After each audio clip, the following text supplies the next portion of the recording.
Welcome to The Sideshow.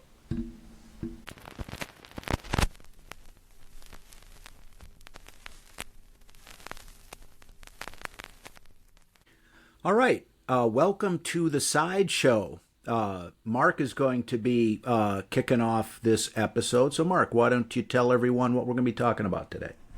Thanks, Mike. Today we're going to go back to the days of listening to ads for the Exclusive Company in Oshkosh. And one of the albums that they used to talk about quite a bit was The Cars and their debut album, The Cars, which really it hit the airwaves, certainly in the Midwest, and took, really became popular very quickly.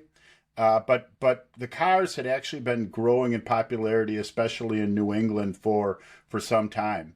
But when they came out with this debut album, I mean, it really racked up a couple of hits very quickly that are still continued to be seen as big, classic rock hits to this day. So yeah, that's what we're going to talk about today.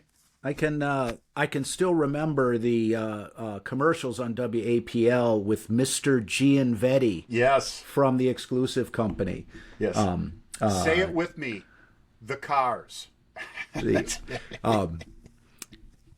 But actually, I actually met him one time at one of the, because there was originally the Exclusive Company was in Oshkosh. Then there was one in Green Bay. I don't know if there was ever one in Appleton.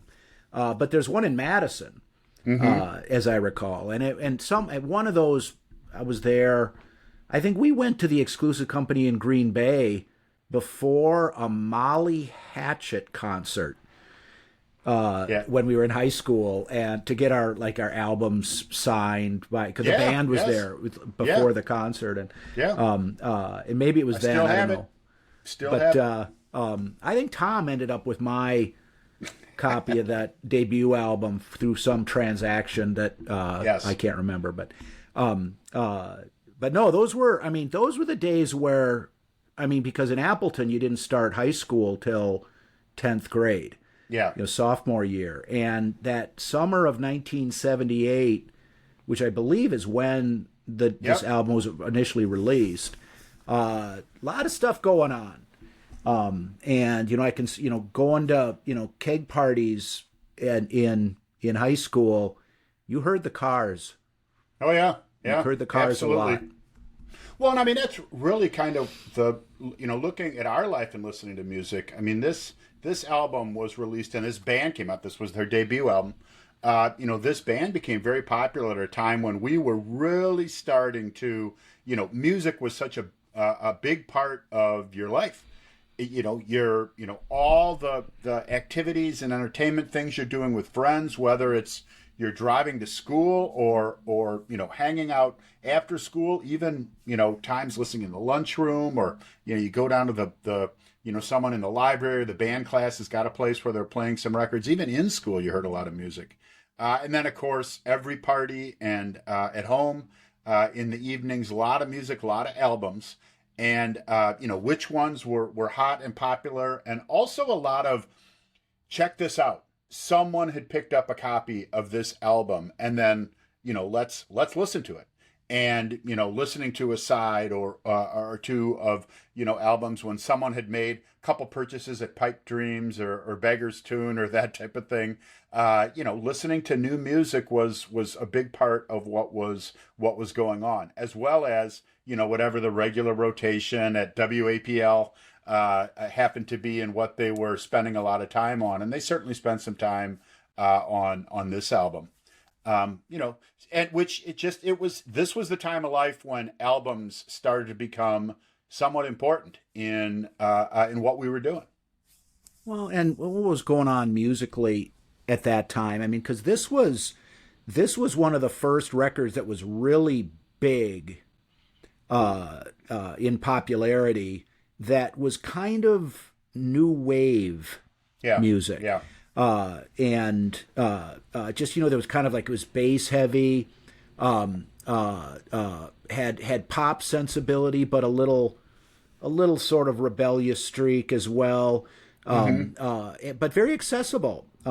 in a mainstream kind of way, and it kind of opened a door, to get at bands like Talking Heads, for example, or things that weren't necessarily out front for a mainstream radio listening audience. And for us, kind of WAPL was the the radio station that sort of got us in touch with music that was going on. And when this came out, I mean, and this is more I think more of a classic rock album than a like a new wave album or a post punk album, whatever you want to call it. But it sort of opened a doorway to some of those things for some people, not unlike people who you listen to Led Zeppelin and they do some of their bluesier tunes from their early albums. Well, then you listen to some Eric Clapton. When suddenly you're checking out blues music. There's things that kind of open doors to things that aren't that you're not going to necessarily be exposed to if you're just listening to a relatively conventional radio station at that time. So it was. I think that's a legitimate aspect of the Cars' first album. Mm-hmm. I'd agree, and it was a time there was a lot that was going on with music. You'd kind of had in this like 1976, 1977 time frame where there was a couple of these just massive, now what we look at as like foundational standards of classic rock that, Hotel California, Fleetwood Mac Rumors, just things that were hugely popular, yet at the same time fit very well into that whole, groove of classic rock, and some of the things that was layered on top of things that were from a little earlier in the 70s that were also, massive classic, albums. I'm talking the Led Zeppelin, the Pink Floyd, and this kind of stuff that were already out there. And so this classic rock really kind of stabilized with some of these massive albums. And then you started to see these kind of splinterings of popularity that people were starting to listen to. And, you mentioned a couple of them. You've got the Police as well and whatever that were going into these different directions. And, you see there was some, the punk kind of haircut that some people were getting. I mean, different things were happening at the same time that, look, disco was starting to, from a popular music perspective, really get out there and what ended up kind of turning into more dance type music, the actual punk type scene, because you had that was still going on at this time. So it was an interesting time. A lot that was coming out, a lot of options for people, and the Cars just created a fun kind of music to listen to. They found kind of a sweet spot between all of these, because you're hearing some guitar and kind of a guitar and rock foundation to these songs, but really well done use of the synthesizer as well. That was a big part of the Cars music, and we certainly hear that in this album and through the rest of them. I kind of picture it as like musical candy that they sprinkle into some of these songs. Some very short bursts of music, but mixed in with your more traditional bass lines and guitar and drums, and just some very straightforward, easy to understand vocals that were coming out, stories that were being told in these things. It really hit kind of a sweet spot that I just think still endures to this day. I can recall hearing for the first time one of our neighbors got the album and was playing it. Might have had a cassette tape of it on a boombox type thing. To the extent that they weren't really boom boxes in those days, but in any event. And I can remember the music, it had a freshness and a sort of vitality, but it didn't really require the average rock fan to really go outside your comfort zone to enjoy it. So it was good stuff. Good. I mean, it was. I mean, whatever one thinks of the Cars in the big picture, the debut albums. I think it's an important album in late '70s rock. I mean, an important album. Absolutely. One of those albums you really do need to listen to, because it made a statement at the time. I think a lot like there's a couple other albums that we've spoken about where the same thing occurred here. You know, the material on this debut album they've been working with for a while. When you look at the band, I mean, the band officially formed in 1976 in Boston, but Ric Ocasek, who was kind of the let's call him the leader of the band from a frontman and creative type standpoint, really the leader of the Cars, and he'd been kicking around with bands since the late '60s, and through a number of different. He'd moved. He actually started out, I think, in the Cleveland area, and then moved to Columbus, and then he spent some time in Ann Arbor, Michigan, before he ended up settling in the Boston area and working with a couple different bands where over time he and I think Benjamin Orr is probably the number two in the band. They had kind of worked more together, and then some of these other members of the band came together in these other carnations. I think the first band that Ocasek was in that really was actually doing anything was a band called Milkwood, and they were more of like a folk rock, kind of a Crosby, Stills and Nash kind of focus of their music. Then Richard and the Rabbits, kind of in carbon, moving a little bit more to some of your pop. But then him and Benjamin Orr had an acoustic duo of acoustic guitar that they did for a little while. And then all this kind of meeting some of the other folks that would ultimately be in the band came into a band called Captain Swing, which they actually started working in that incarnation. And we're starting to bring together a couple different people of the band now.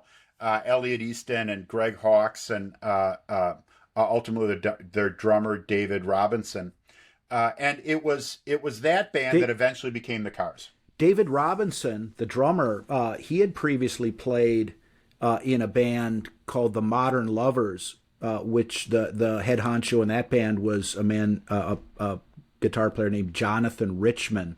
Mm-hmm. And the keyboard player in that band, the Modern Lovers, was Jerry Harrison, who went on to be a member of the original and the classic, the Talking Heads. Yeah. And Jonathan Richman, he was the guy that plays the guitar and sings the songs in the movie There's Something About Mary. Mm-hmm. That's Jonathan Richman. Mm-hmm. And they were kind of the bridge between like the Velvet Underground in the late '60s and then sort of new wave type, punk mm-hmm. new wave music in the mid and later '70s. So there was a lot of history to the band. Oh, absolutely. And we've seen this before too. When you've got a group of people, especially someone with some creative talent and that type of thing, and they're able to kick around in the industry for a while. They might not be getting a lot of traction early on, but they're meeting people. They're coming in contact with these other musicians. They're coming into contact with production and engineering people, right? That can really help them, advance their music. And in this particular case, to your point, we're starting to get an interesting kind of mix of people that have played around a lot of bands. They're searching for a sound. If you look and you want to dig deep into some of the background of some of these previous bands, Ric Ocasek was really struggling to find a group of people that wanted to play the same kind of music that he had in his head. And these types of artistic and creative differences cause problems in a lot of bands, but it really made it difficult for him to kind of settle into a band where he could really sink his teeth into. And a number of these songs on the debut album he'd been working with in these previous incarnations of bands that he was going to take a swing at. And I think that's one of the reasons that this album has a lot of good songs. It was taking a look at side one and side two, and kind of went back and forth myself about which side I'd like to talk about. We're going to talk about side two today, which actually doesn't have any of the original singles that were released.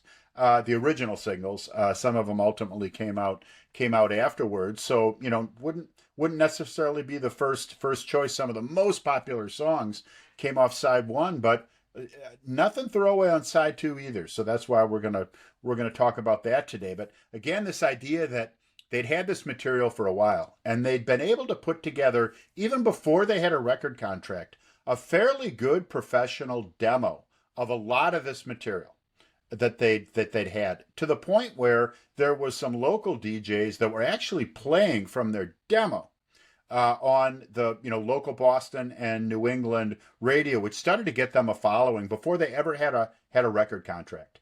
And by the time they were in a position to start searching for a contract, they actually had a couple companies that were looking to sign them, and they ended up signing with Elektra Records, mainly because Elektra didn't have any like new wave kind of area bands that they were pushing on, so the Cars would have the ability to stand out a little bit in their catalog.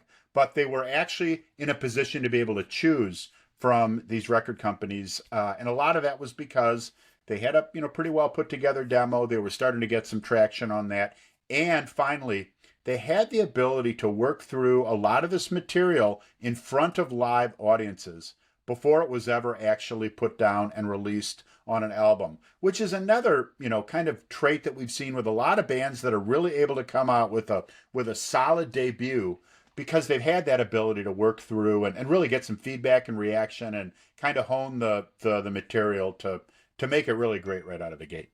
Well, and another thing that you've mentioned a number of times, which is very true about when bands are able to kind of break through and get that successful album, is having a good producer. Mm-hmm. And they had a kind of a name producer, Roy Thomas Baker, who I believe his biggest claim to fame at that point was he had produced Queen's, a number of Queen's records. And, by that time, A Night at the Opera, The Day at the Races, that stuff had already come out at this point. And so Queen was a big band.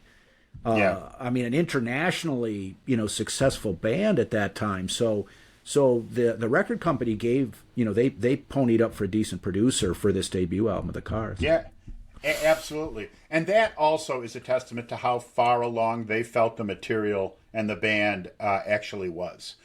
They did not say, okay, we got a contract, let's go into the studio and let's start writing some material. I mean, a lot of this stuff was really well developed. And it shows, I think, on the album itself, with the types of stuff that we're going to be talking about in just a few minutes. But, subsequent to this, they kind of went on what you see with a lot of, fairly successful bands about, got onto the treadmill of once a year, putting out another album. After this debut album, again, this came out in 1978 and 1979, the album Candy-O was released. It had some singles on it that did very well, like Let's Go and It's All I Can Do. Then another year, 1980, Panorama comes out. Not considered as good as the first two albums, but it had some songs on it. Touch and Go was a song that came from this album. And they had a little more success in 1981 when they followed up with Shake It Up.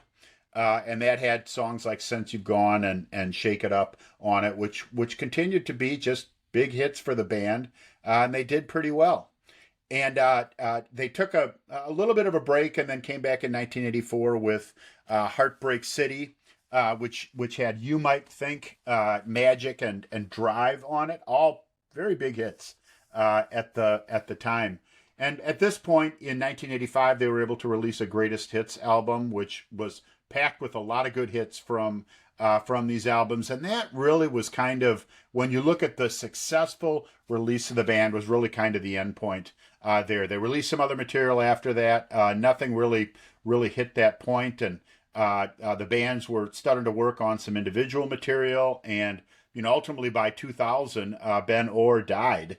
And then it was in 2019, Ric Ocasek died. So, really the key members of the band are no longer with us, but they sold a lot of albums, very commercially successful, very critically successful with their albums. And in 2018, they were inducted into the Rock and Roll Hall of Fame, which was a year before Rick died. So, a number of successful albums, a number of successful hits, and it really all started with this debut. All right. Well, tell us more about side two. Sounds good. Side two. Okay. And again, some very good songs on side one. Side one's an excellent side, starts right out with, Let the Good Times Roll, which is really just a classic kind of anthem of from the Cars. But you go ahead and listen to side one, but then flip it over and you've got side two. 4 songs on this side, right? Not hugely packed with a large number of songs, but 4 pretty good songs. And let's take a quick look at the album itself. This is an iconic album cover. Just very simple, very straightforward, but very memorable. And the smile and the joy, exhilaration, and excitement just really kind of stands out, and really just one of those album covers that, it's just an iconic album cover for the debut. Picture of the members of the band in the back with some interesting effects on there, but really just kind of an interesting band. And then I think we've got some, if you take on the sleeve inside, you've got some photos of the band, and as well as some lyrics from the different song and some pictures of the band members. So interesting and memorable cover, and one that just anybody that sees that big smile and it everybody knows where that came from. Well, that the steering wheel that the woman is, she's driving a car. That steering wheel has a kind of a 50s sort of look to it. Mm-hmm. And the model, yeah, so there's this kind of 50s sort of driving around, cruising around music, but the way that the woman is made up and the position she's in, it's like the cover of a Roxy Music album. Yes, sort of a glam kind of thing. And so it was a unique combination of things that it sort of evoked. And I agree with you. Very striking, iconic cover. And it also, along with the name, the Cars, the kind of a callback to some of these bands from the 50s, from the earlier days of rock and roll, the steering wheel and the type of vehicle that she was in as well. It really was kind of we're not trying to make things futuristic here, right? It's almost like, yes, we've got synthesizers and that type of thing, but we are an old-fashioned rock and roll band. Was, I'm sure, part of the branding and imaging that's here. And this is what people were listening to at before they headed into the hop, right? Or that type of thing in the early days of rock and roll. Again, even the name, the Cars. I mean, just a simple, straightforward type thing. So let the music do the talking. Exactly. So so we start out side two, and it's a song, "You're All I've Got Tonight." And I just want to start. We're gonna listen to the beginning of this song, and then we'll talk about it. But just listen to this starts out with some drums, some toms that just kind of get us started into the side, and listen to how that gets started, and then leads into the song itself, and then we'll talk about it.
Okay, so you hear that starts the side out, right? Kind of gets us going very quickly, right, into the song. I mean, the song itself, I heard some descriptions of how Ric Ocasek would write songs, and And one of the members of the band, I can't remember specifically, but it was just like, yeah, Rick would just take a saying. Someone would make like a saying, "You're all I've got tonight," or "Let the good times roll," or whatever, and he could take that saying and turn it into a song. So it's not necessarily starting with a deep thought or emotion and then trying to build out and think of a way to say it. It's really the other way around. This a saying or a slogan can create its own emotion, and let's build a song back from that, right? Which I think is an interesting way of songwriting. It sounds like Ric Ocasek had a real ability to do it.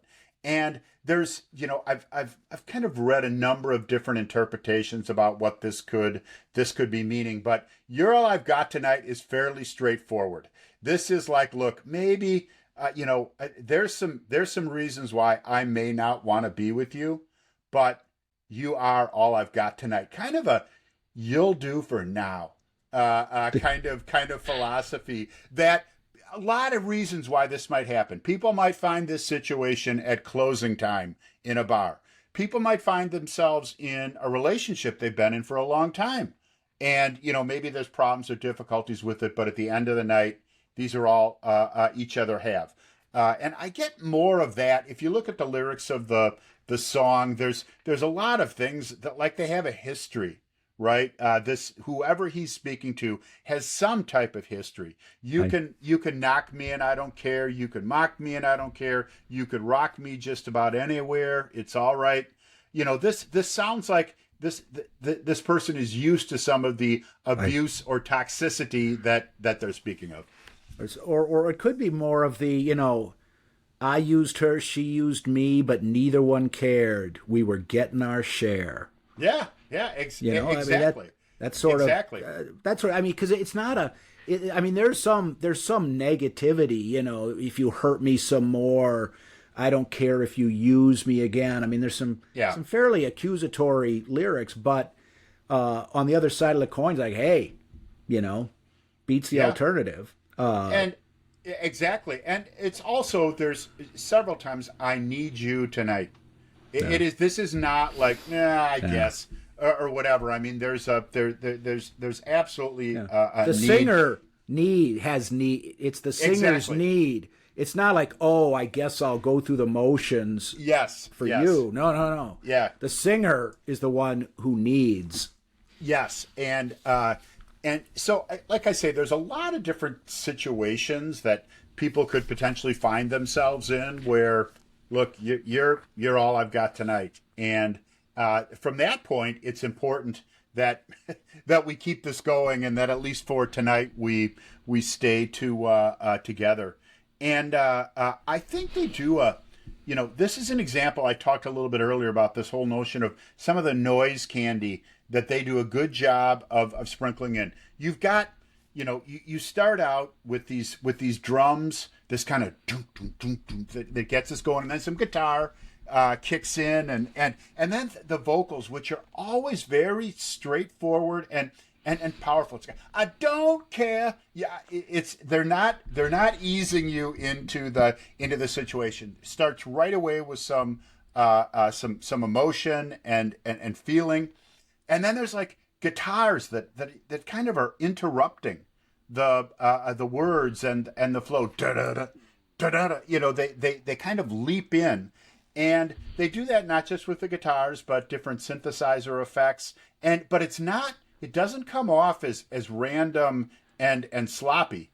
It comes off as really well coordinated and flows. And there's a number of, almost all of the Cars songs. They've got a couple ballads that are out there, but they really get into a groove. And sometimes it takes to get through that first verse and chorus, and then they slide back in, and then everything's working. You got really just beaten drums, a heavy bass line, some guitar that's going, some synthesizer, and some vocals that are rocking, and that's what you feel in this song as well. So it's just kind of a neat song. Well, and the guitar, it's some fairly aggressive guitar, but it's not the sort of thing that you'd label, heavy metal or hard rock, really. And so there's a I don't polish isn't the right word, but there's just there's a smoothness that sort of takes some of the edge off, but that aggressiveness is still there.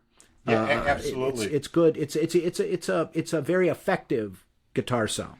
Yes, and it comes what it results in is like some very short guitar solos that make their way through all of these songs. And in some cases it's just a note or two that they at the shortest point, it's like there's a part in the song where they're going, I need you, bow wow wow, and it's very pronounced. It's not just some guitar that's in the background or an effect. I mean, it is meant to almost be another vocal effect that comes in there. And then they're tonight, I need you, bow wow, tonight. And working between the vocals and especially the guitar, but also some synthesizers from time to time, they do a great job of moving those together. So it feels like a constant flow. Very up tempo, just always kind of those drums from the beginning. Although obviously they fade out in the more traditional kind of drums, bass, and guitar and synthesizer roll in. There's still that feeling of kind of pumping along throughout the entire song. So this song is not going to put you to sleep, and I think it's a great way to start the side. I agree, and it doesn't. You've already mentioned "Let the Good Times Roll," which is just such a perfect album opener. But this gets the proceedings going for the second side very well. I mean, it's a strong cut, and as you say, straightforward, no bullshit message that resonates. Exactly, and it really rolls. This 4 songs on this side, and you can almost look at the first 2 as a pairing, and the second 2 as a pairing. In fact, both these sets of songs will sometimes be played together on the radio.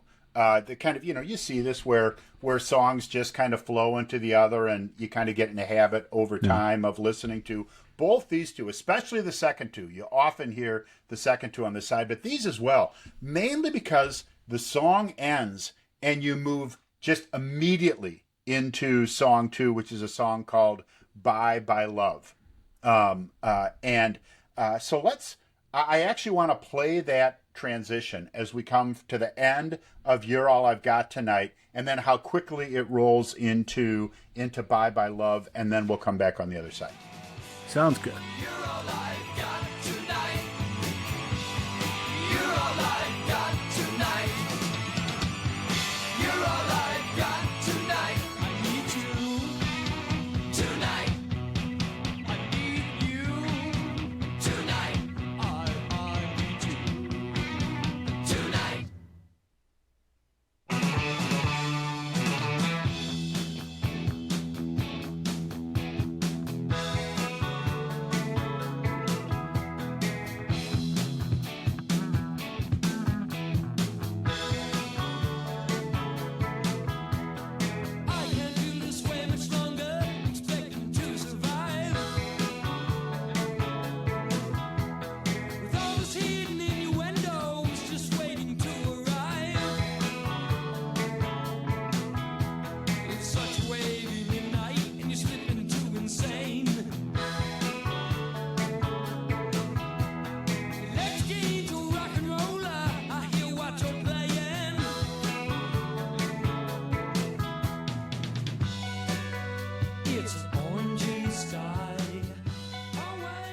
So we hear that we're coming down from You're All I've Got Tonight, and then it bounces right into Bye Bye Love, and this guitar catches you right away. I mean, it's like do do do do do do, and then they kind of use this back and forth effect. It starts with the guitar, where they move into this kind of guitar riff, and then it's countered by a keyboard type effect that kind of brings it down. So you get this back and forth. You get kind of a punching guitar, and then it steps you back to this do do do do do do. And the same thing happens after the opening, and you move into the vocals. and the vocals then take that place of the lead guitar, but that kind of slowing you down, lowering the feeling down of it with this keyboard continues through the song. And what we heard there through the first verse of the song. And this one is really listening to this song again, very upbeat type song, but there's definitely some the feeling of that kind of slowdown in the keyboard, of the tempo, was a little bit of the kind of the melancholy that can come with just, again, what is this song talking about? Bye bye love. This is, I don't think that this is so much of a love that's been lost type story, is an elusive love. Someone who, gets to the, that point in the evening, and the one that he loves is always with some other guy, or, never quite able to capture that, as opposed to, if you can picture, the notion of bye bye love, watching the love of your life walk away from you down the street again. I've always, pictured this a little bit more with that elusive love that you've wanted, but haven't been able to capture. Well, and I think that's a pretty straightforward assessment of what the song is about. And it's, there's a certain frustration as opposed to anger in the lyrics.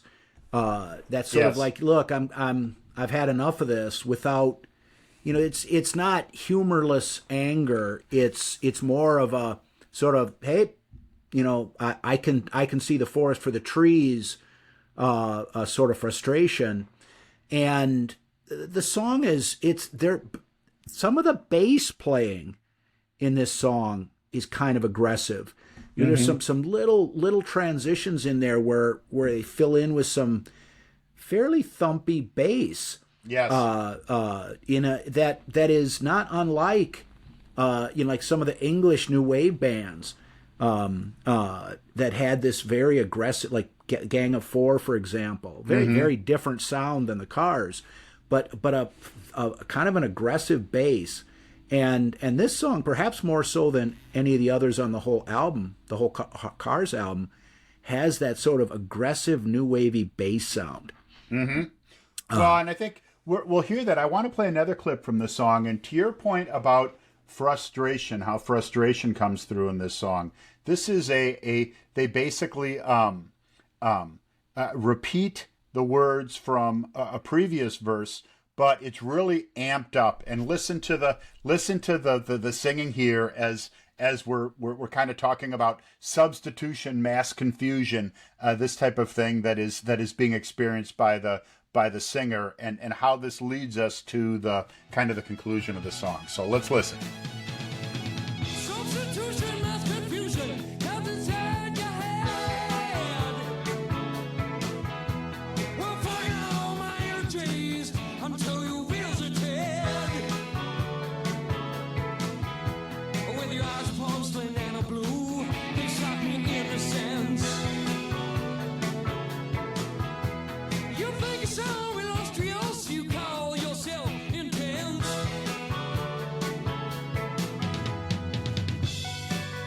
It's the orangey sky. Always it's some other guy. It's just a broken lullaby. Bye, bye love. Bye, bye love. Bye, bye love. Bye, bye love.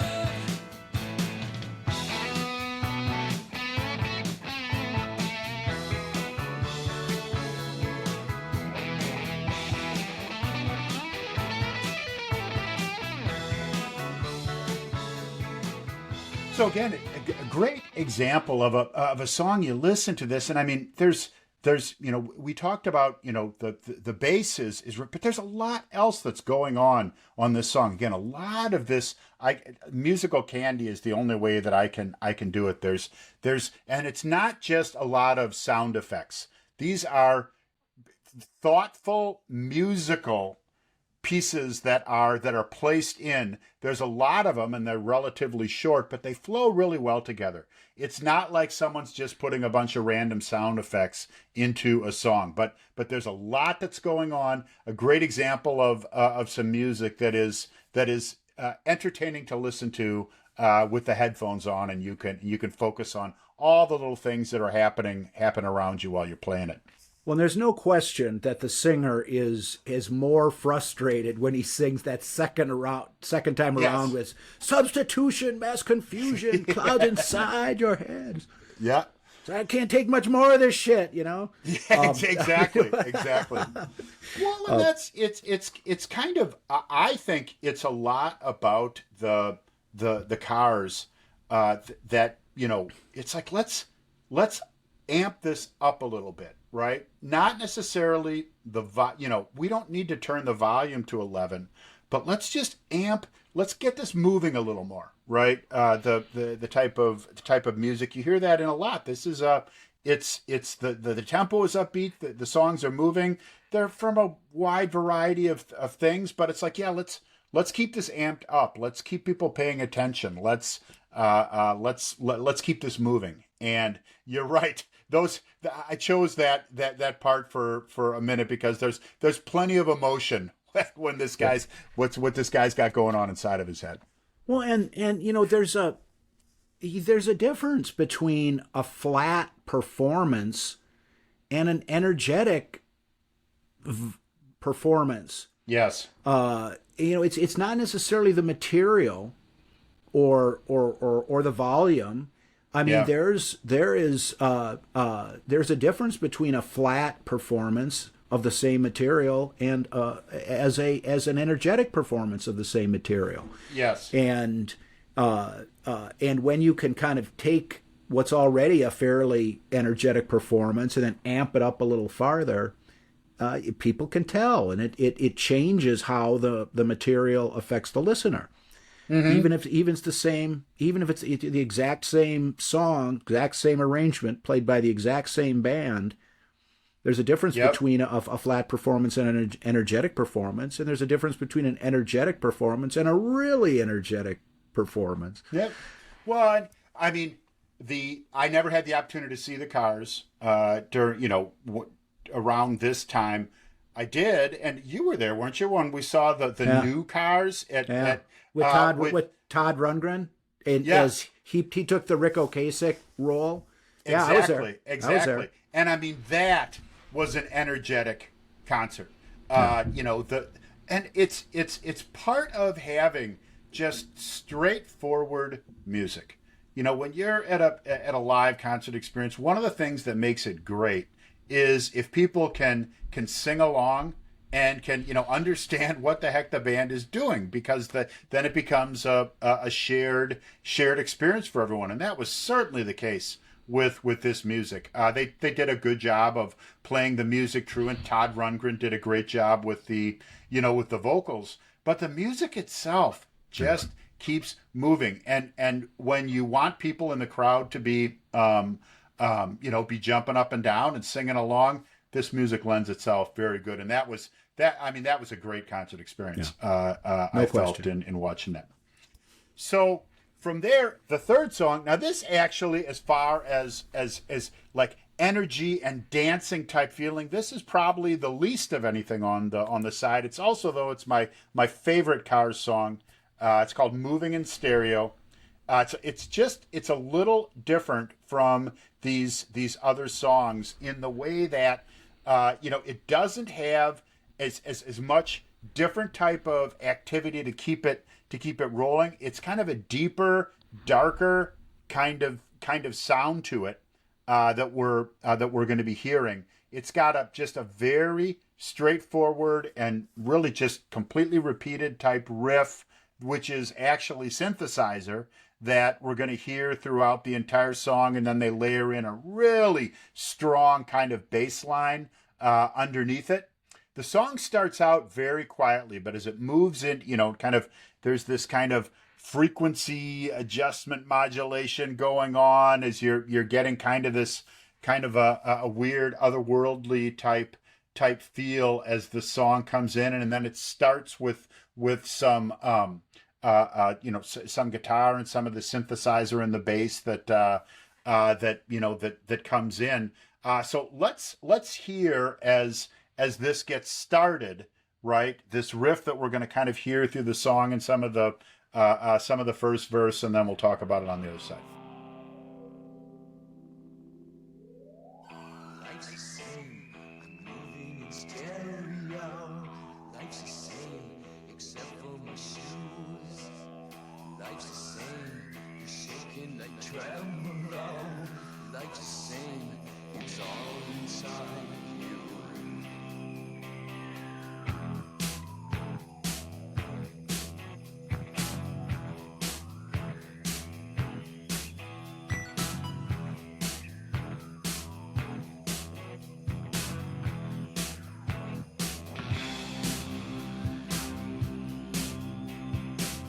It's so easy to blow up your problems.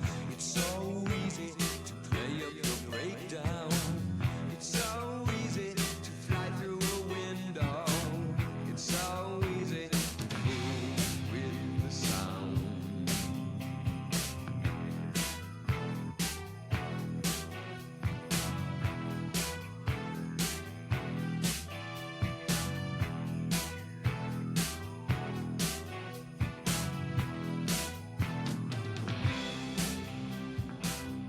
Okay, so you're already starting with more of a. This is just a deeper, kind of slower march than we've heard on the first two tracks.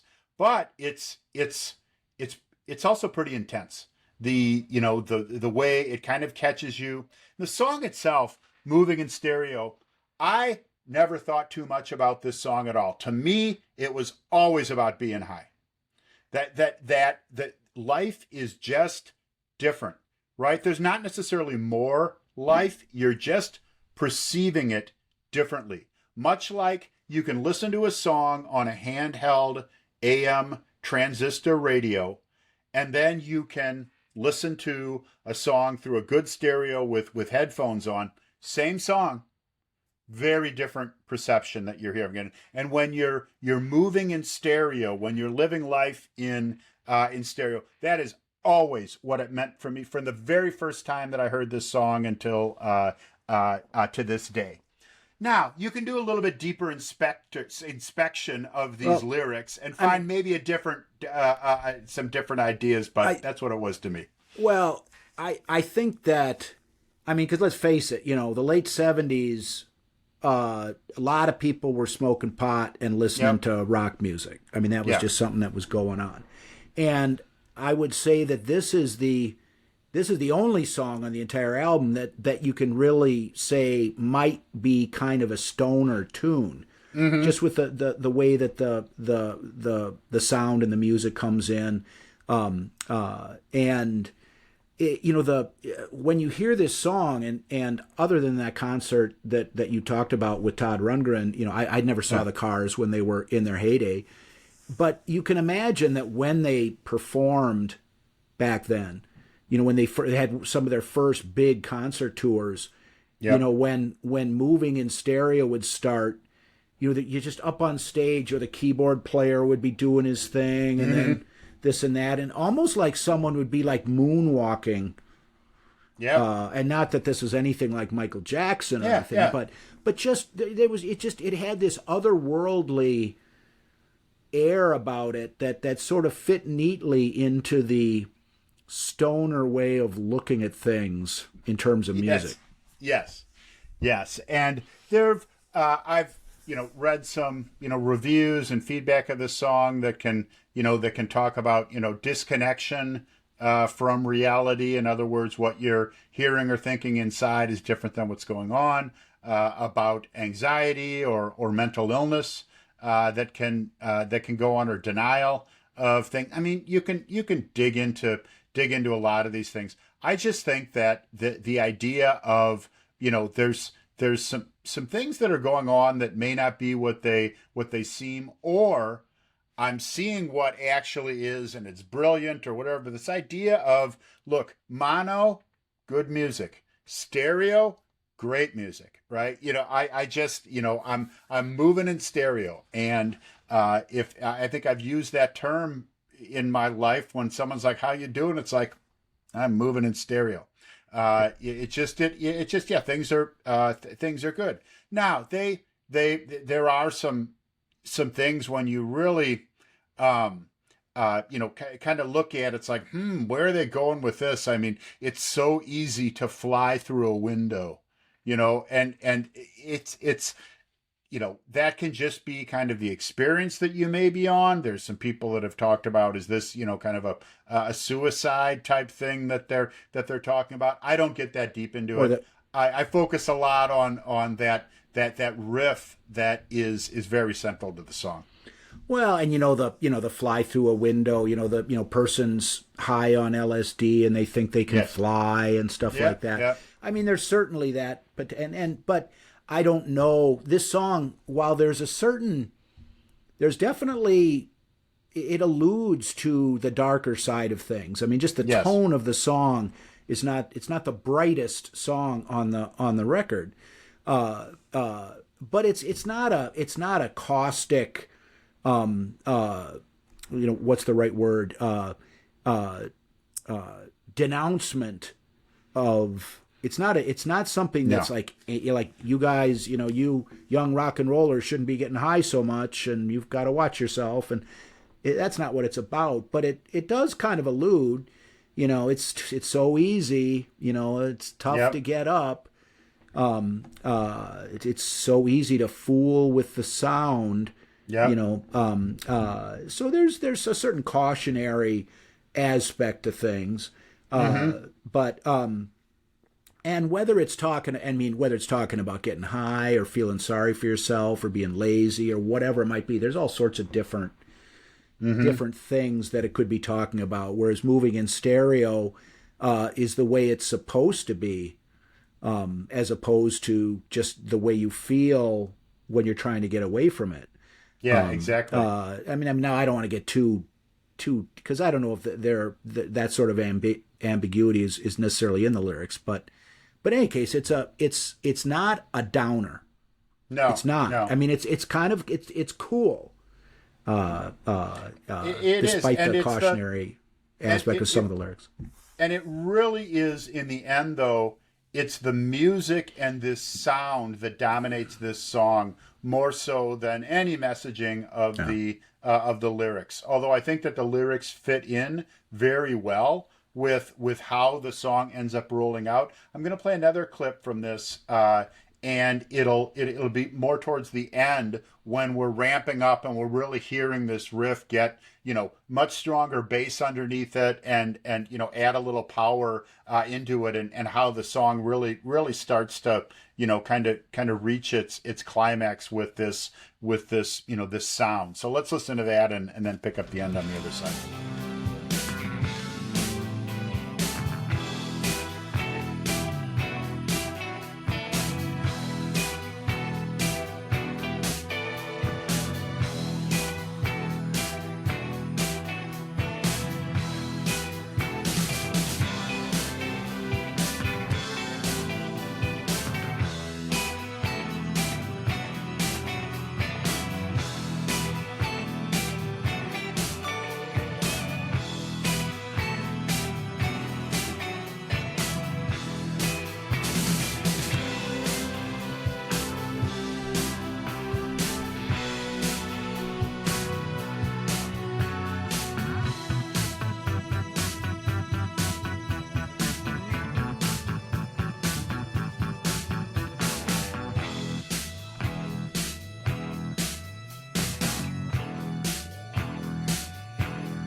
Okay, so that really kind of built up, and and then as we get to the end of the song, it actually starts to kind of prepare itself to transition to the next and final song of the side in the album. But I mean, I just think I again, as I'd said before, this is really my favorite Cars song of all their material, let alone on this particular album. And I enjoy the Cars. There's just something a little bit different and just has always struck me as a little more powerful about this particular song than a lot of the other stuff. And I think they've got a lot of good songs.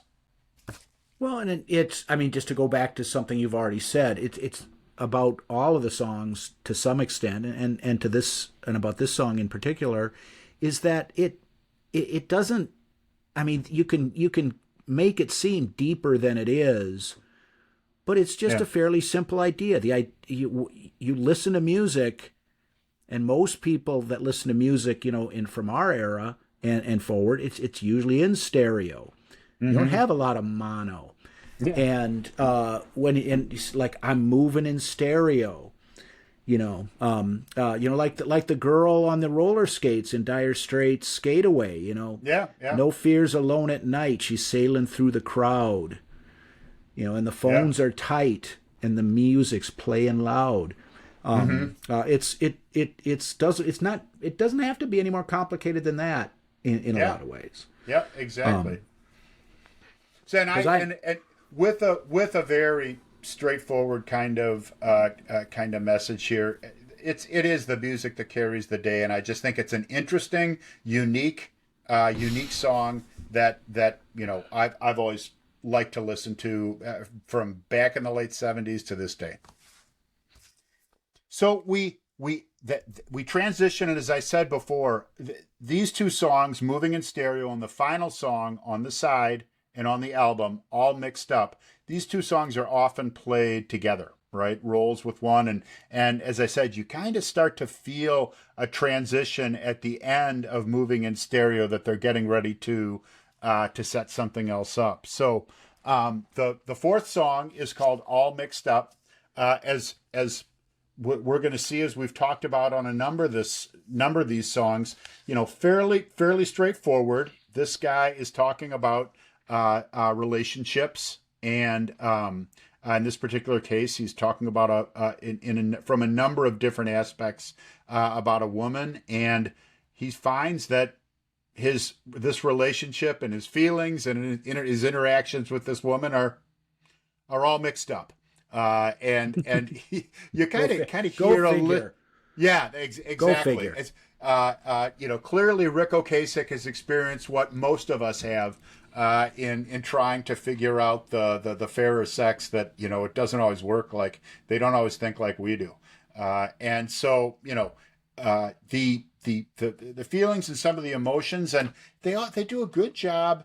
If that's going to be the theme, the way that the lyrics roll out, there is that feeling of like, it's all mixed up. I can't understand why, but it's mixed up again, and it seems like it's gonna stay mixed up. And they do a very good job of bringing that out, that feeling out, with the way that they're singing the song. So you get into this song, and actually, what again, it's pretty straightforward. But the song kind of transitions as we get out of the beginning of the song and into kind of the second act of the song, let's call it, where instead of focusing on all these different things that are mixed up and confusing to the singer, there's more of an optimistic thing about the chorus of really that everything's going to be all right, and that she says, "Leave it to me. Everything's going to be all right." So that's the reassuring part of the relationship seems to come from this woman that he sees as all mixed up, yet somehow it works, and that things are going to be all right. So it switches to a little bit more like, yeah, this is maybe the way that it's supposed to be, and a little bit more optimistic tone before we kind of fade out of the lyrics and into what is really kind of the climax of the song, and really the album. She said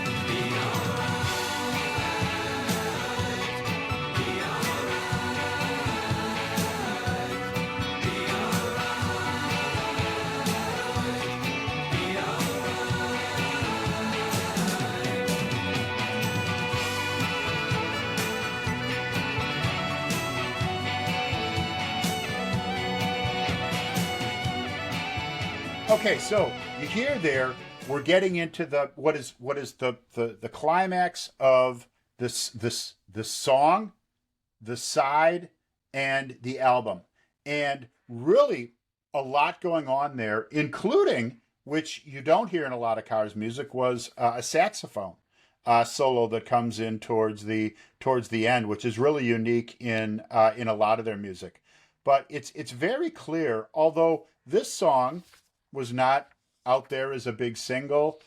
Certainly, if you ask people what are the best songs on this album, nobody's going to come say All Mixed Up first. There's some great big hits that are on this album that tend to come in mind first. But I think it was very intentional that they ended the side and the album with this particular song and that particular climax to the song. That it really built up and was a way to kind of put an exclamation point on the end of the album.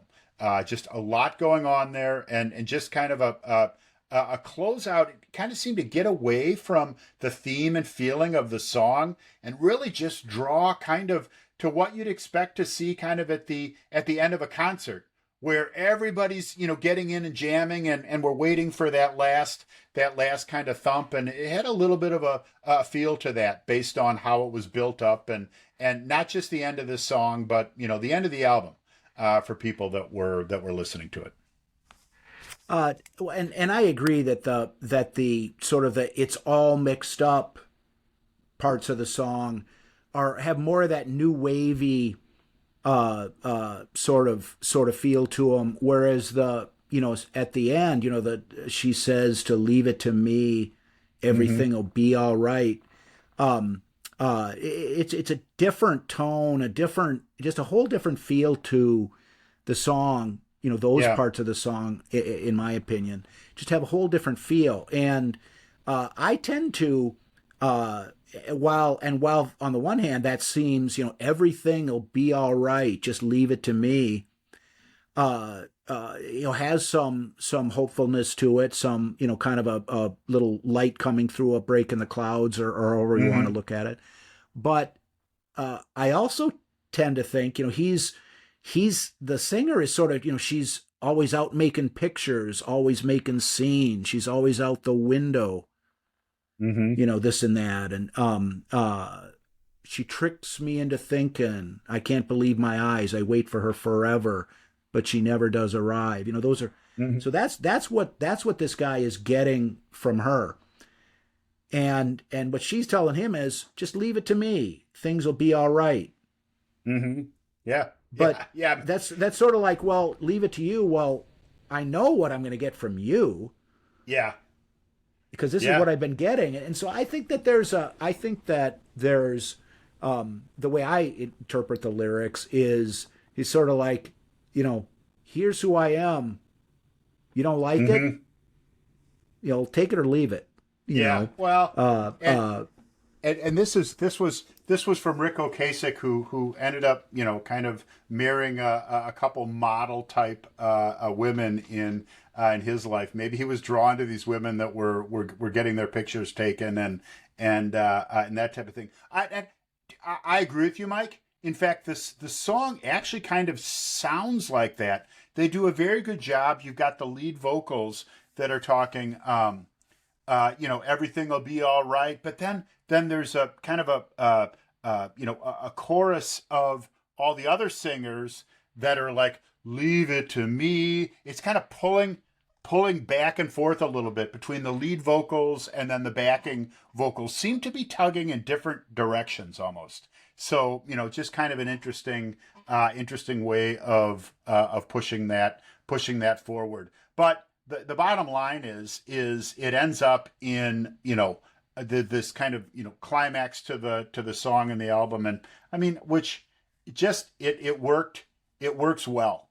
From an album that had just a lot of foot tapping, hand clapping, straightforward rock and roll. We have, the second side here with these 4 songs that just work well together to put, a great side of music together. Definitely. I mean, it is a good side, and it's a good album. And I agree with you on the front end. You talked about how both, which side is the better side to pick for this podcast, and I think they're both worthy. But this seems to tell me side one will make an appearance on some future podcast here. I have a funny feeling that is true. But this is a relatively dramatic. Just the sound of that, leave it to me, be all right. It's a fairly dramatic ending. And sort of it doesn't go out with a whimper. Yes, exactly, exactly. From a song, from a band and an album that didn't have a whole lot of whimpers in it. Period. This is a good album. People should give the whole thing a listen. But side two is I think well constructed as a side, as your 20 or so minutes of music to listen to. So everybody should give the whole album a listen to. But side two, a great side from a great debut album from what would go on to become a great band. Well said. All right. Well, good conversation, Mike. And all right. We'll get the next one teed up. Sounds good. We will talk to you next time.